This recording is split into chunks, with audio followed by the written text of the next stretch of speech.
우리 오늘 말씀 시편 70편입니다. 시편 70편입니다. 1절부터 5절 한 절씩 우리 읽겠습니다. 하나님이여 나를 건지소서, 여호와여 속히 나를 도우소서.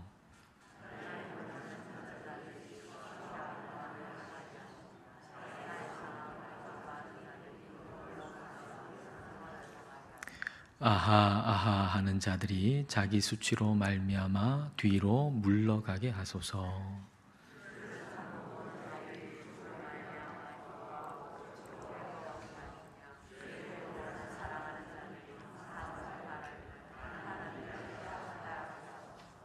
함께 읽습니다. 나는 가난하고 궁핍하오니 하나님이여 속히 내게 임하소서. 주는 나의 도움이시오 나를 건지시는 이시오니 여호와여 지체하지 마소서. 아멘. 시편 70편 우리 제목 표제를 보면 이렇게 돼 있죠. 다윗의 시로 기념식에서 인도자를 따라 부르는 노래. 기념식이라고 돼 있는데 직역하면 기억하게 만든다는 의미입니다. 기억하게 만든다. 기억하게 만드는 시라고 볼 수가 있겠죠. 오늘 우리가 70편 말씀을 읽으면서 뭐를 기억해야 될까? 무엇을 기억해야 될까? 이걸 생각하면서 읽으면 좋겠습니다. 자, 1절 말씀을 보십시다. 하나님이여 나를 건지소서, 여호와여 속히 나를 도우소서. 여기서 우리가 기억할 것은 하나님께서 우리를 도우시는 분이다 라는 걸 기억할 수 있죠. 하나님이 우리를 도우시는 분이다. 그것도 속히 도우실 수 있는 분이다 하는 거예요. 속히 도우실 수 있다. 여호와여 속히 나를 도우소서. 이렇게 된 이 부분을 어떤 책에 이렇게 번역을 해놨더라고요. 야훼님, 여호와 야훼잖아요. 야훼님, 나의 힘이 되신 님, 어서요, 빨리요. 우리가 우리 하나님께 하나님 좀 도와주십시오. 어서요, 좀 빨리요. 이렇게 기도하잖아요. 그런 기도인 거예요. 근데 그 하나님을 뭐라고 부르나요? 이름을 여호와라고 부르죠. 여호와, 야훼라고 부르죠. 야훼. 시편 68편 우리가 함께 나눌 때 이 여호와라고 하는 이름에 대해서 말씀을 드렸는데 지금 여기 계시는 하나님, 야훼 하나님이에요. 여호와 하나님은 지금 여기 계시는 하나님. 지금 여기 계시니까 우리가 하나님한테 속히요, 빨리요 그렇게 할 수 있잖아요. 지금 여기 안 계신데 무슨 속히 빨리라고 구할 수가 있겠습니까? 우리가 하나님을 여호와 하나님이라고 부르고 하나님이 지금 여기 계시다고 하는 걸 믿으니까 하나님께 하나님 도와주십시오, 속히 빨리 그렇게 기도할 수가 있는 것이죠. 하나님이 내 옆에 계시니까 도와달라고 하면 즉시 가능한 것이고, 근데 멀리 계시다고 한다면 오는 데만 해도 한참 걸릴 거 아닙니까? 그러니까 지금 여기 계시는 하나님이시기 때문에 우리가 속히 빨리 도와달라고 기도하는 게 가능하다는 것입니다. 우리 하나님은 내가 어디 있든지 그곳에 나와 함께 계시는 분이 우리 하나님이세요.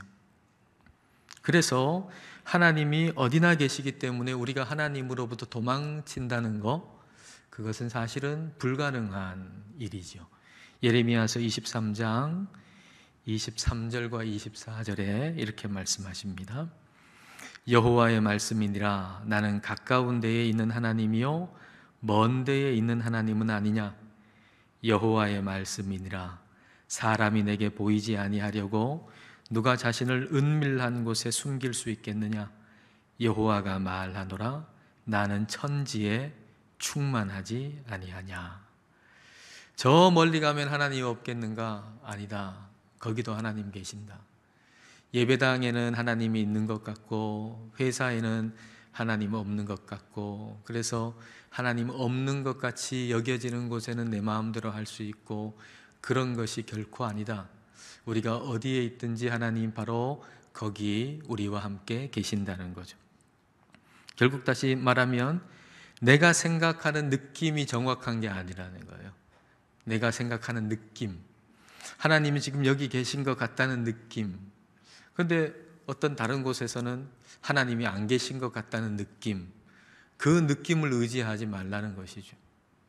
우리가 마음이 좀 평안할 때, 그때는 하나님이 나하고 굉장히 가까이 계신 것처럼 여겨져요. 우리 마음이 굉장히 편안하고 평안하고 아무 문제도 없고 갈등도 없고, 그럴 때는 하나님이 굉장히 나하고 가까이 지금 여기 계신 것처럼 느껴져요.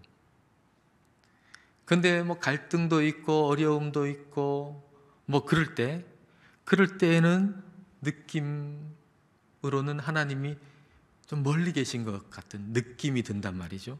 그러나 그런 느낌을 붙들지 말라는 겁니다. 내 느낌을 붙들지 말라는 거예요. 하나님이 나와 함께 하신다라고 하는 말씀을 붙들어라. 지금 나하고 굉장히 멀리 있는 것처럼 여겨질지라도, 그렇게 느껴질지라도 하나님이 나와 함께 하신다는 그 말씀을 붙들어라 라는 것입니다. 하나님이 즉시 도와주실 수 있을 만큼 나와 가까이 계신다라고 하는 것을 우리가 기억해야 됩니다. 또 기억할 것은 하나님께 날 것 그대로를 아뢰어도 된다는 사실, 아니 날 것 그대로를 아뢰어야만 한다는 사실을 우리는 기억해야만 합니다. 자, 2절 3절을 보겠습니다. 나의 영혼을 찾는 자들이 수치와 무한을 당하게 하시며 나의 상함을 기뻐하는 자들이 뒤로 물러가 수모를 당하게 하소서. 아하 아하 하는 자들이 자기 수치로 말미암아 뒤로 물러가게 하소서. 이 2절 3절의 기도는 자신의 감정을 날 것 그대로 드러내는 것이죠. 내 감정 그대로, 날 것 그대로 포장하거나 그러지를 아니하고 날 것 그대로 하나님께 아뢰는 것입니다. 우리가 사람을 대할 때는 한번 정제된 것을 표현할 필요가 있습니다. 왜냐하면 날 것 그대로를 받아들일 수 있는 사람은 없거든요. 그걸 가장 잘 받아들이는 사람이 있다면 어머니가 될 겁니다. 그러나 어머니도 무한대로 무한정으로 상한 감정을, 자녀의 상한 감정을 다 받아줄 수는 없습니다. 한계가 있습니다. 어머니도 상처를 입습니다. 그러나 하나님은 나의 감정의 날 것 그대로를 다 아십니다. 이미 우리가 내어놓기 전에도 하나님은 다 아십니다. 그러므로 하나님께 상처가 있다면 그것은 우리가 우리의 날 것 그대로를 내어놓지 않는 것이 하나님께 상처라면 상처가 될 것입니다. 하나님이 다 알고 계신데, 하나님이 내 감정의 날 것에 대해서 이걸 다 알고 계세요. 얼마나 거친지, 얼마나 더러운지 이걸 다 알고 계시단 말이에요. 근데 하나님께 예의 바르게만 아뢰고 그리고 그렇게 기도한다면 하나님께는 그게 상처가 될 겁니다. 그러니까 우리는 날 것 그대로, 우리의 감정의 날 것 그대로를 하나님께 아뢰어야만 합니다. 다른 이가 내놓은 날 것, 감정의 날 것 그대로를 받아줄 수 있는 사람은 이 세상에 아무도 없습니다. 날 것 그대로 받아주시는 분은 하나님 한 분밖에는 없습니다. 왜냐하면 우리가 경험하는 그 모든 아픔과 슬픔과 고통, 모욕, 이걸 우리 하나님은 다 아시고 계시거든요. 그래서 우리가 우리의 모든 걸 그대로 다 내어놓아도 하나님은 조금도 이상하게 생각하지 않는다는 거예요. 우리가 다른 사람에게 그걸 내놓으면 다른 사람은 아마 손가락질 할 겁니다. 비난할 겁니다. 이상하게 여길 겁니다. 저 사람 왜 저래 그럴 겁니다.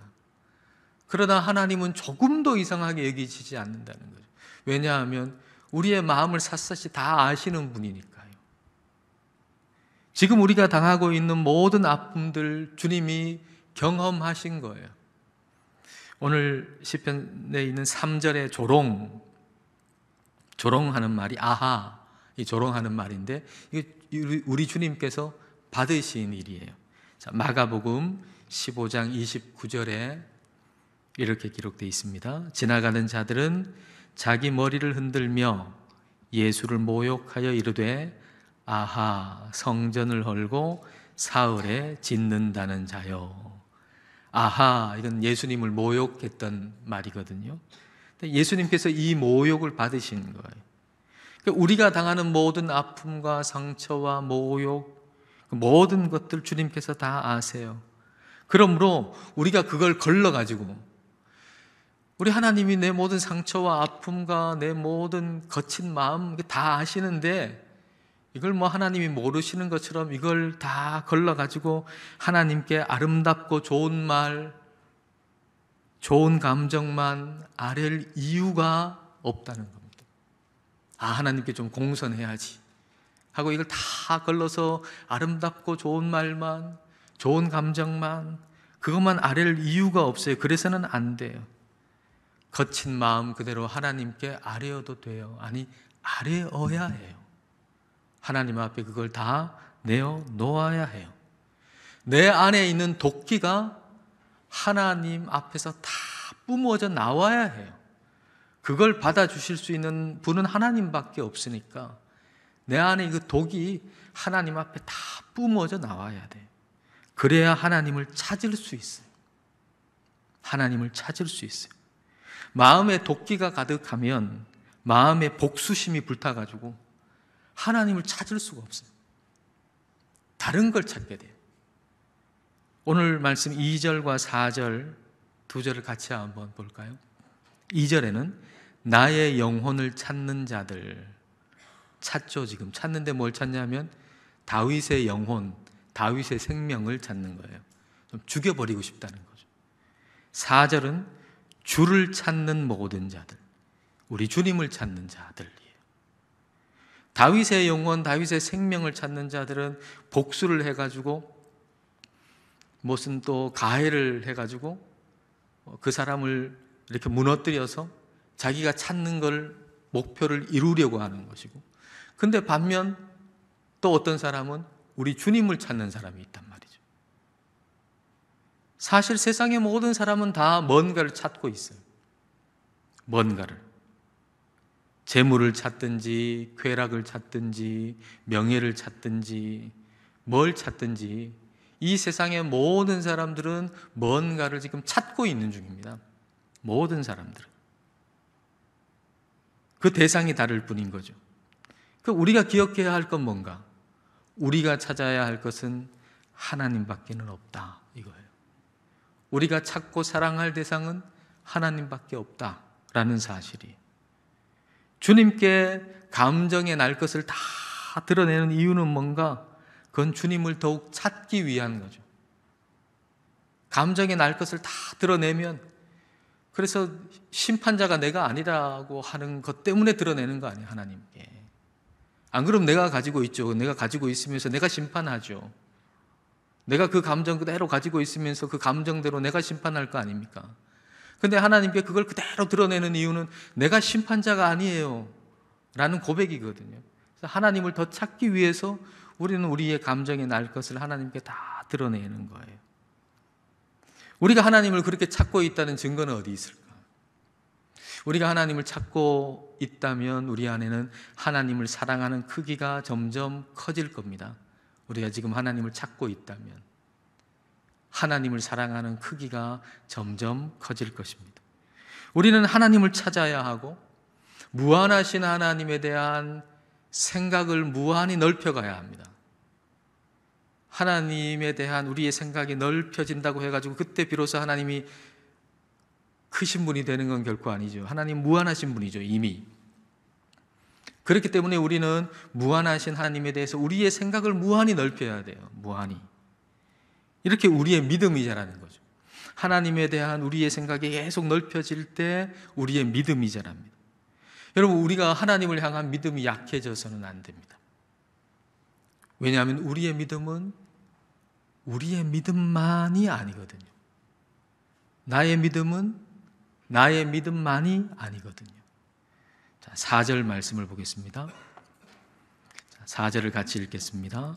주를 찾는 모든 자들이 주로 말미암아 기뻐하고 즐거워하게 하시며 주의 구원을 사랑하는 자들이 항상 말하기를 하나님은 위대하시다 하게 하소서. 지금 이게 누구를 위한 기도입니까? 믿음의 사람들을 위한 기도 아닙니까? 하나님을 찾는 믿음의 사람들을 위한 기도죠. 그러니까 다시 말하면 다윗이 지금 많은 믿음의 사람들을 위해서 기도하고 있어요. 다시 말하면 다윗은 자기가 책임져야 할 영적 식구들이 굉장히 많다는 거예요.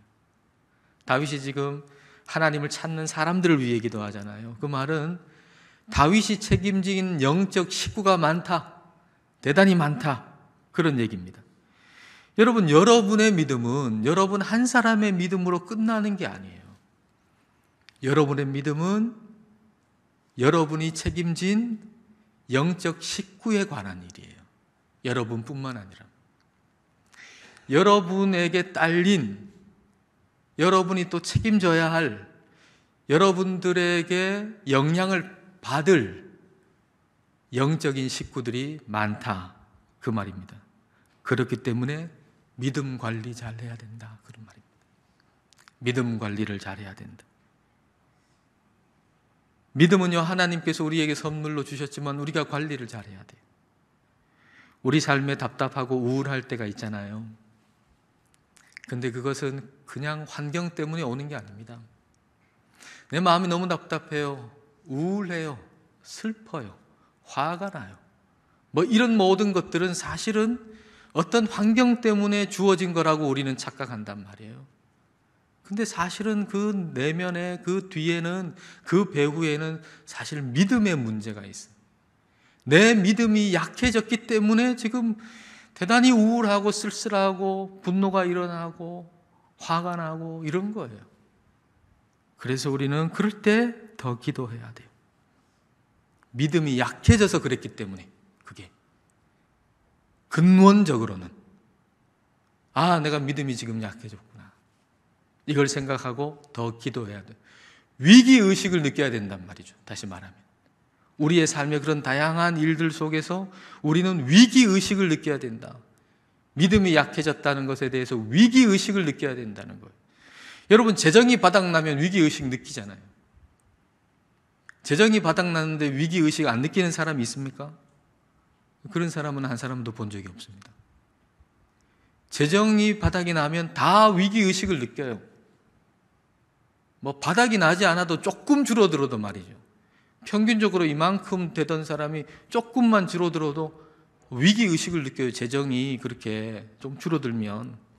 그런데 믿음이 바닥이 났는데 위기의식을 느끼지 않는다는 것은 있을 수가 없는 일이죠.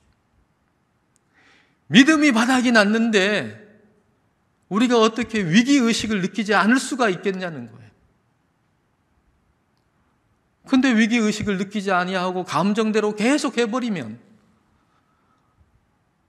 결국에는 믿음이 바닥나가지고 나만 파산하는 게 아니고 나한테 딸린 식구들이 얼마나 많습니까? 저한테 딸린 식구들이 얼마나 많고 여러분한테 딸린 식구들이 얼마나 많습니까? 그걸 우리가 기억해야 된다는 거예요. 오늘 우리의 싸움은 다른 싸움이 아니에요. 믿음의 싸움이에요.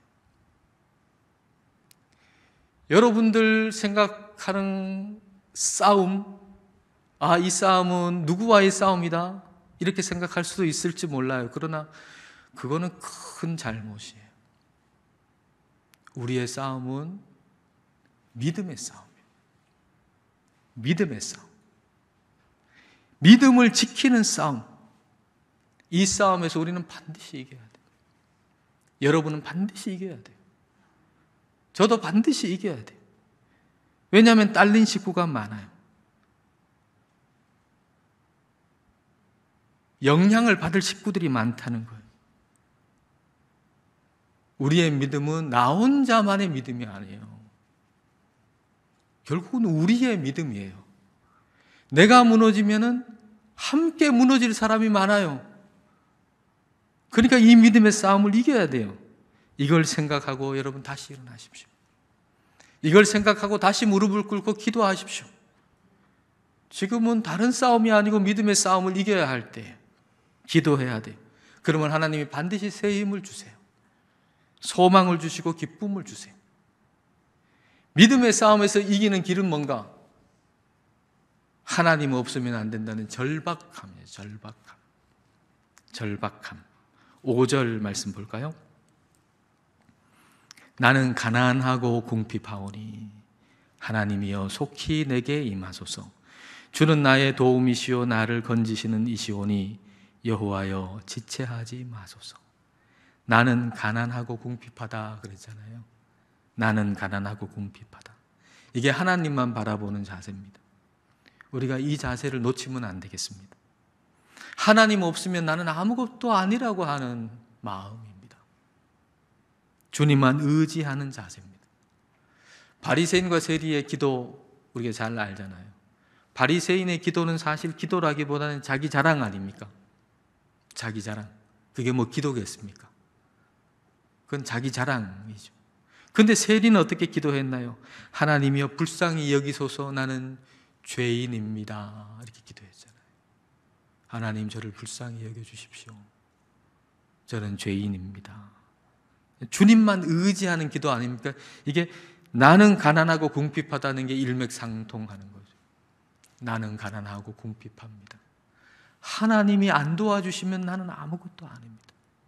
하나님 도와주셔야만 합니다. 이 자세, 이 마음인 거죠.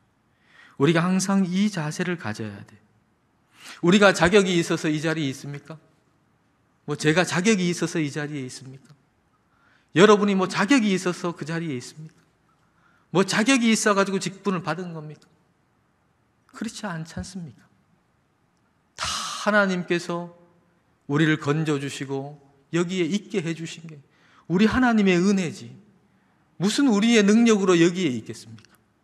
이 사실을 기억해야 된다는 거예요. 주님의 도움 없이는 우리는 한순간도 살 수 없다. 이 사실을 우리가 기억해야 된다는 거예요. 내 기억은 반복해서 생기는 거예요. 기억은 그냥 한 번 딱 듣고 끝내가지고 기억되는 게 아니고 반복해서 생겨요. 기억은 반복해서 생겨요. 반복해서 말씀을 읽고 그럴 때 기억하게 되는 거예요. 근데 오늘 시편 70편도 말이죠. 사실은 반복입니다. 시편 40편의 반복입니다. 시편 40편 13절부터 17절. 오늘 읽은 70편을 여러분 생각하시면서 읽으면 같은 내용이네 하는 걸 발견하게 될 겁니다. 자, 이 구절 시편 40편 13절에서 17절을 한 절씩 읽어보겠습니다. 여호와여 은총을 베푸사 나를 구원하소서. 여호와여 속히 나를 도우소서.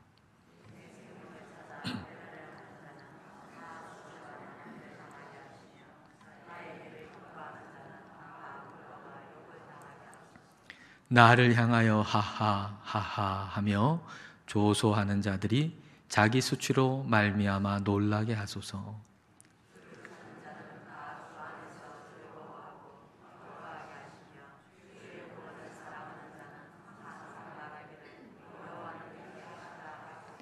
(17절) 같이 읽겠습니다.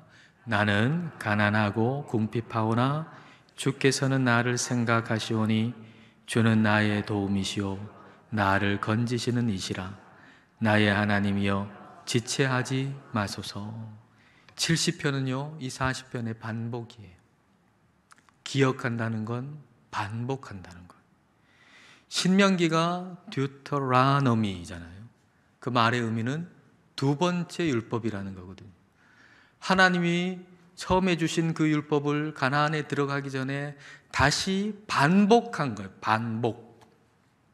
반복이 그만큼 중요한 거죠. 근데 그 반복이라고 하는 것은 단순하게 기계적인 반복이 아니고 똑같은 문구를 그냥 기계적으로 반복하는 것이 아니고 반복하면서 깊어지는 반복이에요. 그래서 반복하면서 더 깊어지게 되고 그게 기억이 되는 거죠. 단순히 기계적인 반복이 아니라고 하는 거, 그게 어떤 건가? 시편 40편 17절하고 오늘 본문 5절하고 같이 한번 보겠습니다. 두 가지가 반복인데 이제 마지막 절이죠. 두 개 다 생각해 보면, 자, 그러면 17절에 이렇게 되어 있어요.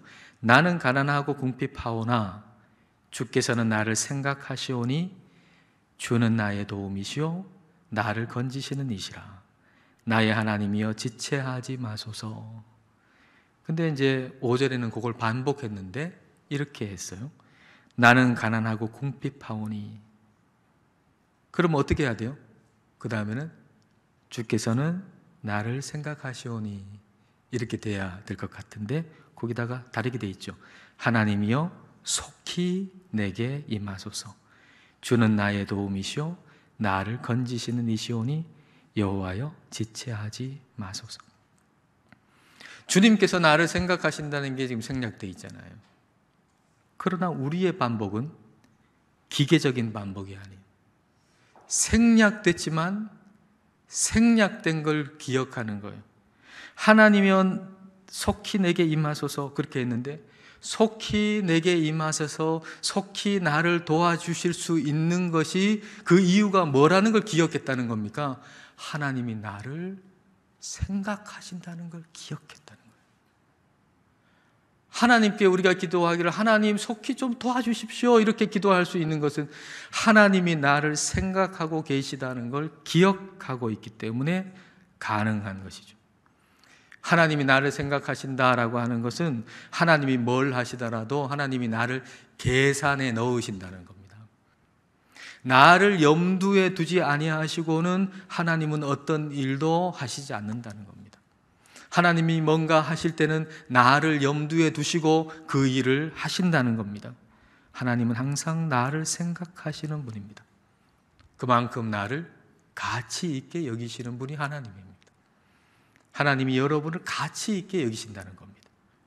그러므로 우리가 우리 스스로 생각하기를 티끌처럼 먼지처럼 보잘것없다 이렇게 생각이 들더라도, 그렇게 느껴지는 순간에라도 하나님께서 나를 가치 있게 여기신다, 하나님이 나를 생각하신다라고 하는 걸 우리가 기억하고 주님만 붙들고 주님의 도우심을 구해야 돼요. 이걸 기억해야 돼요. 우리 하나님이 나를 생각하신다라고 하는 걸 기억해야 돼요. 우리를 가치 있게 여긴다는 걸 기억해야 돼요. 금세공업자가 이렇게 작업하는 거를 보니까요, 영상에서 이제 이 사람이 금세공업을 하는데 이제 퇴근할 시간이 됐어요. 퇴근할 시간이 돼가지고 이제 자기가 작업하던 책상 위에 뭐 이렇게 청소를 막 하는 거예요. 구석구석 밑에도 청소를 막 해요. 청소를 막 해가지고 그 먼지를 이제 다 모으더니만 그걸 쓰레기통에 안 버리고 금고에다가 넣더라고요. 아니, 청소를 먼지를 다 해가지고 그거를 쓰레기통에 버려야지. 아니, 그걸 왜 금고에다 넣어가지고 금고에 넣는가 했더니만 이유가 금가루가 거기에 있다는 거예요. 다 먼지처럼 보이고 다 티끌처럼 보이고 다 쓰레기통에 들어가야 될 것 같은데 그 안에 금가루가 있다는 거죠. 그래서 다 모아가지고 그 금고에다 넣어두는 거예요. 그리고 나중에 그 금가루는 다시 다 회수하려고 금고에 넣는 거예요. 우리도 그런 거죠. 때로는 우리가 먼지처럼 보잘것없이 여겨질 때가 있어요. 우리 스스로가, 뭐 딴 사람이 그렇게 볼 수도 있지만 더 중요한 건 우리 스스로가 우리 자신을 먼지처럼 아무것도 아닌 것처럼 가치 없는 것처럼 여길 때가 있어요. 그러나 하나님 눈에는 그렇지 않아요. 그래서 하나님은 쓰레기통이 아니고 금고에 넣으시는 거예요. 하나님께서 우리를 생각하신다는 사실을 우리는 기억해야 됩니다. 하나님이 우리를 생각하신다는 사실, 그 사실을 우리가 기억하고 하나님의 도우심을 항상 구하시고 하나님을 의지하시고 기도하시는 우리 모두가 되시기를 축복합니다.